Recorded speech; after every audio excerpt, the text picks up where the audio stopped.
मैं विनीता खंडेलवाल आज आपके लिए टॉपिक लाई हूँ मोनो प्रिंटिंग। तो आज हम पढ़ेंगे मोनो प्रिंटिंग का।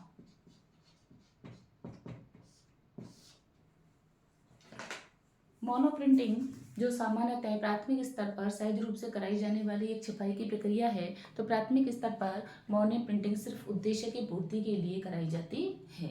मोनो प्रिंटिंग में हमने मोनो शब्द लगा रखा है, इसका मतलब है अकेला या सिंगल। तो इसमें एक ही प्रक्रिया के द्वारा अथवा एक ही उपकरण के द्वारा प्रिंटिंग या प्रिंटिंग जो है वो की जाती है। अतः छपाई के लिए हम एक ही प्रक्रिया का उपयोग इसमें करते हैं।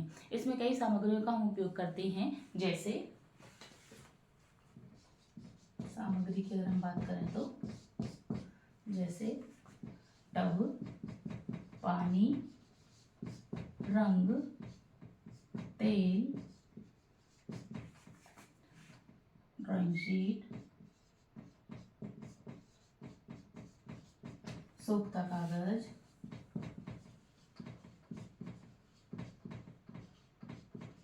आदि।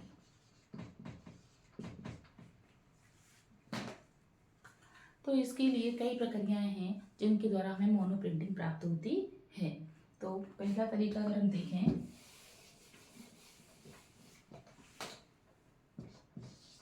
हम पहले तरीके के अंतर्गत हम देखें तो हम एक कांच की शीट लेकर के उस पर रंग डाल देते हैं। रंग डालने के बाद उसके ऊपर एक सोखता कागज लगाएंगे। जब सोखता कागज लगाने के बाद अब हम उसके ऊपर एक रोलर फिराएंगे। तो रोलर फिराने से उस कागज पर दबाव पड़ेगा और जो प्रिंटिंग सामने आएगी वह मोनो प्रिंटिंग कहलाएगी। दूसरी अगर हम बात करें तो हम कांच की शीट पर कलर ले लेते हैं। कलर लेने के बाद उस पर रोलर घुमाते हैं। रोलर घुमाने से उस रोलर पर वह प्रिंट आ जाता है और फिर वह रोलर हम किसी दूसरी शीट पर घुमाते हैं तो वह प्रिंट जो है उस दूसरी शीट पर छप जाता है। तो जो प्राप्त होती है वह क्या है, आपकी मोनो प्रिंटिंग होती है। तीसरी अगर हम बात करें तो हम कांच की शीट पर ही कलर डाल देते हैं और उसके ऊपर सोखता कागज लगा करके या कोई भी ड्राइंग शीट लगा करके हम उस डिज़ाइन को उस पर पेंसिल की सहायता से उस कागज पर हम कोई डिज़ाइन उकेरते हैं। डिज़ाइन उकेरने से पेंसिल का जहाँ जहाँ दबाव आएगा वहीं पर जो कलर की रेखाएं हैं वो गहरी हो जाएंगी और जो प्रिंट प्राप्त होगा वह मोनो प्रिंटिंग कहलाएगा। इसी तरीके से एक और प्रक्रिया है मोनो प्रिंटिंग करने की, जिसको हम पेपर स्टॉक आउट विधि भी कहते हैं। इस विधि के अंतर्गत हम क्या करेंगे कि जो कांच की शीट पर हमने कलर डाला हुआ है, उस शीट पर हम अलग डिजाइन प्राप्त करने के लिए कागज के छोटे छोटे टुकड़े जो हैं उस पर बिखेर देंगे और उसके ऊपर ड्राइंग शीट लगाएंगे और जब दबाव डालेंगे तो जो आकृति हमारी शीट पर उभर के आएगी वो क्या है, मोनो प्रिंटिंग कहलाती है। एक अन्य तरीके से भी मोनो प्रिंटिंग की जाती है। उसके लिए हम एक टब में क्या करेंगे, एक टब में पानी ले लेंगे। उस पानी में हम केरोसिन का तेल, कौन सा तेल डालेंगे, मिट्टी का तेल, जिसको हम सामान्य भाषा में बात करते हैं मिट्टी का तेल या केरोसिन का तेल, उस पानी में डाल देंगे। टब में जो हमने पानी भरा है उसमें मिट्टी का तेल डालने के बाद उसमें हम तेलीय रंग डालेंगे। तेल कई तरीके के रंग हम उसमें डालेंगे। उसके बाद हम ड्राइंग शीट के कोने को पकड़कर, एक कोने से उसको पकड़ लेंगे, पकड़कर जब हम उसे उसमें डिप करेंगे टब के अंतर्गत और फिर उसे निकाल लेंगे। तो जो प्रिंट सामने आए उसको सुखा लेंगे। सुखाने पर उस पर जो प्रिंट या डिजाइन सामने आएगा वह मोनो प्रिंटिंग होगा।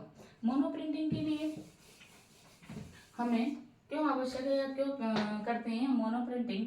तो मोनो प्रिंटिंग जब हम करते हैं तो इससे बच्चों में सृजनात्मकता का विकास होता है। बच्चों में सृजनात्मकता का विकास होता है।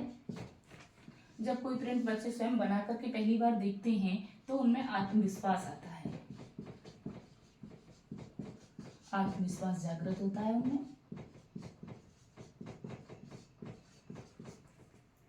प्रतिभा की पहचान होती है, प्रतिभा की पहचान होती है। सौंदर्य कला का विकास होता है बच्चों में, सौंदर्य कला का विकास होता है और कला के प्रति रुचि जागृत होती है।